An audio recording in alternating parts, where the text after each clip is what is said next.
Happy Friday! This is 5 on 20 News with Zeina Peterson. It is June 23rd and we are coming to you live from our studio in downtown Tucson. So first, let's talk local headlines. Arizona is at the center of a controversy involving North Korean officials, the United Nations, and a shopping spree. A group of North Korean officials were searched at New York's JFK airport, and where Homeland Security officers seized packages from the individuals that was said to contain media-related items. The officials were in the U.S. for a UN convention on disability rights. But while in the country, some of the officials flew to Arizona, where they thought technology-related items that may be banned under sanctions law. North Korean officials, along with officials from Iraq and Syria, are not allowed to travel more than 25 miles from New York City without permission. North Korean press described the incident as a mugging by the U.S. and said it shows a hostile policy toward their country. In the past, other North Korean officials have used diplomatic immunity to smuggle back items to their country. However, U.S. officials say this wasn't the case because these specific officials didn't have diplomatic immunity. And the Arizona chapter of the Susan B. Komen Foundation will shut down at the end of the month, according to an announcement by the organization. The foundation is one of the best-known organizations that raise money for breast cancer, as their pink ribbons have become a staple of their culture. The announcement on their website said they decided to close after 24 years because of several reasons, such as financial challenges and downward trends in fundraising and event participation. Part of the problem may have stemmed from the organization's reputation taking a hit in recent years. Critics have pointed out that the foundation uses a higher percentage of their donations to pay for administrative costs and advertising compared to most other nonprofit charities. And Arizona saw over a 7% increase in fatal crashes last year, with nearly 1,000 people killed, according to the Arizona Transportation Department. ADOT says that the worst day of the week for crashes was Friday, but Saturday was the deadliest. Collisions involving impaired drivers killed 406 people and injured more than 4,000.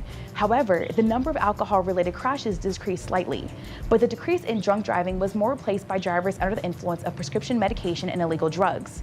The number of pedestrian-involved crashes and fatalities also increased in 2016, with nearly 200 pedestrians killed and over 1,600 pedestrians involved in crashes. This is compared to 2015, when 163 were killed and a little over 1,400 hit by vehicles. The number of drivers killed without wearing a seatbelt also decreased, but only slightly, with 8 less people involved in crashes while not wearing a seatbelt. And also, the South Tucson Police Chief Michael Ford was fired on Tuesday after a verbal altercation with Mayor Ildefonso Green.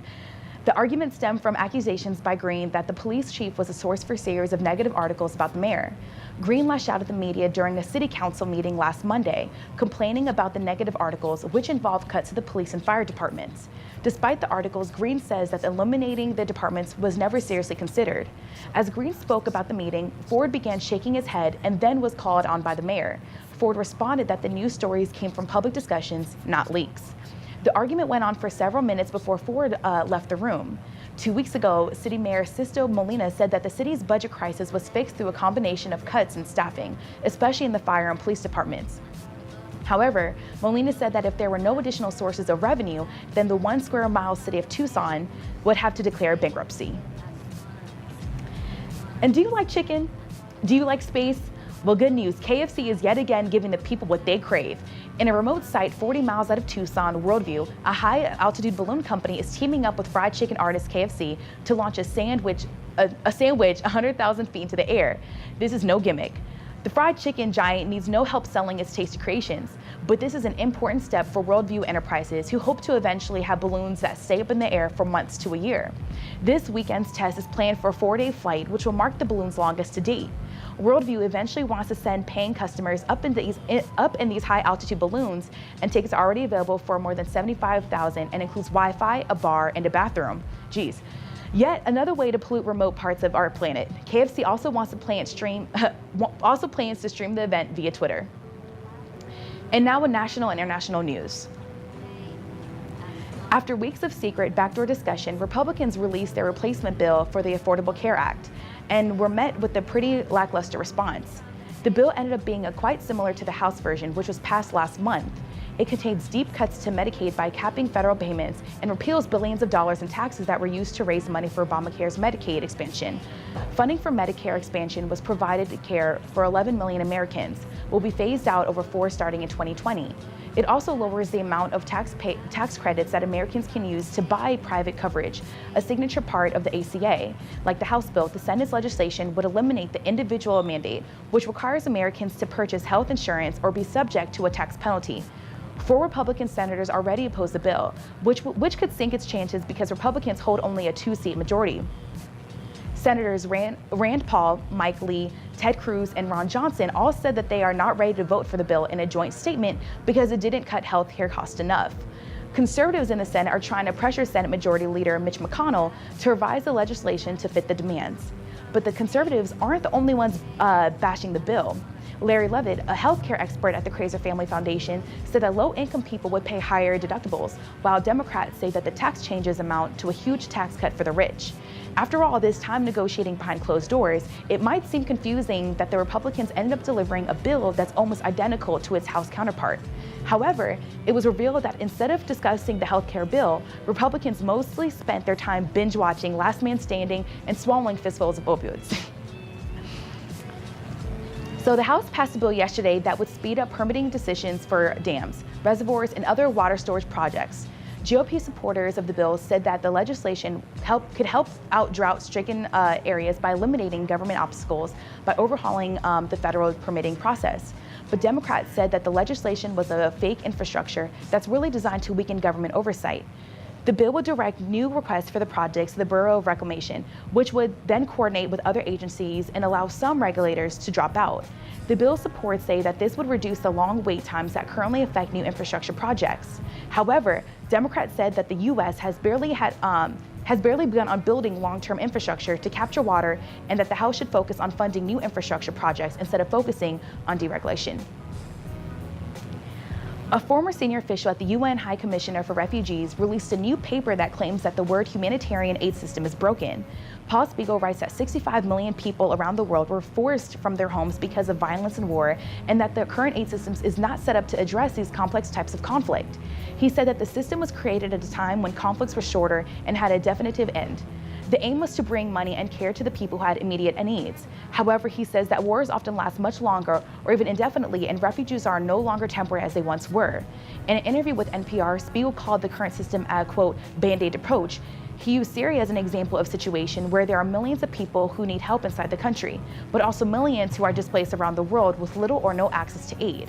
To fix the problem, Spiegel suggests putting money into the government-provided services like healthcare to help displaced people, rather than setting up refugee, which is now common practice.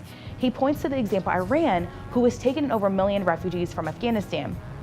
Rather than putting them in camps, the Iranian government has supplied work permits and allowed them in primary and secondary schools. The ACLU is suing the Washington, D.C. Police Department for what they say were wrongful arrests during Trump's inauguration. The lawsuit accuses D.C. police of holding protesters for as long as 16 hours and depriving them of food, water, and bathrooms. Some detainees also told the ACLU that they were handcuffed so tightly that it caused injury. Among the protesters listed in the lawsuit is a photojournalist and a legal observer who say they were exposed to constitutional and common law violations by the police. D.C. Police Chief Peter Newsham and as many as 170 officers named as defendants in the case. The case stems from protests during the January 29th inauguration, which were mostly peaceful, but grew tense a few blocks away from the White House. Police say they used necessary force to stop riots from breaking out. They claim that $100,000 worth of damage was done to the area and that 234 people were charged in a connection with the melee. I'm sorry if I pronounced that wrong, y'all. So far, 12 people have pleaded guilty, including one protester who pleaded guilty to felony rioting and assault on a police officer. The U.S. military spent as much as $28 million in taxpayer money on uniforms for the Afghan army that have inappropriate camouflage designs. Along with being pointless for the desert environment, the classic camouflage is more expensive than other options. This is because one type of camouflage pattern is owned by a company, which requires permission to use them, while the other pattern is not proprietary. The U.S. military decided to go with the proprietary design, which are 40% more expensive than the other pattern. The findings were detailed in a report from the Special Inspector General for Afghanistan Reconstruction, or SIGAR, which was set up by Congress to explore U.S. spending in Afghanistan. The report found that there was no formal testing carried out to assess whether the pattern was appropriate for Afghanistan. And how did they decide on the pattern? The Defense Department said that they did an internet search and found a pattern belonging to a Canadian company. They then showed it to Afghanistan's defense minister, who liked what he saw. So glad to see that expensive military design decisions are made using a quick Google search. Political satirist John Oliver has been sued by coal executive Robert Murray for disparaging statements made on Oliver's HBO program last week tonight. Murray is CEO of Murray's Energy Corporation, the biggest privately owned coal company in the U.S. He's known to sue those who dare to speak about him in the media, including New York Times, who he sued earlier this year for libel. This time, Murray is suing Oliver for what they say is a planned attempt to assassinate Murray's character and reputation. Specifically, the case stems from a segment from last week's episode where Oliver claimed that Murray was inspired to start the company after talking to a squirrel, in an event that was mentioned on Murray's Energy's website. Another part of the case involves Oliver's discussion of a mine collapse in Murray's own Utah mine that killed 9 people. At the time, Murray claimed an earthquake caused the collapse, but a government investigation found that the collapse was caused by unauthorized mining practices. Murray's complaint also alleges that Oliver has vigorously supported and advanced the agenda of Hillary Clinton. The coal baron has been a firm supporter of President Donald Trump and his agenda involving the expansion of coal. Last week, Tonight was issued a cease and desist order from Murray after the show tried to contact him for the show. Regardless, Oliver went forth with the segment and mentioned that he would likely be sued for what followed. And that's all, y'all. This was 5 on 20 News with Zeina Peterson. Stay creative, Tucson. Was it really? I messed up hello a lot, but it's okay.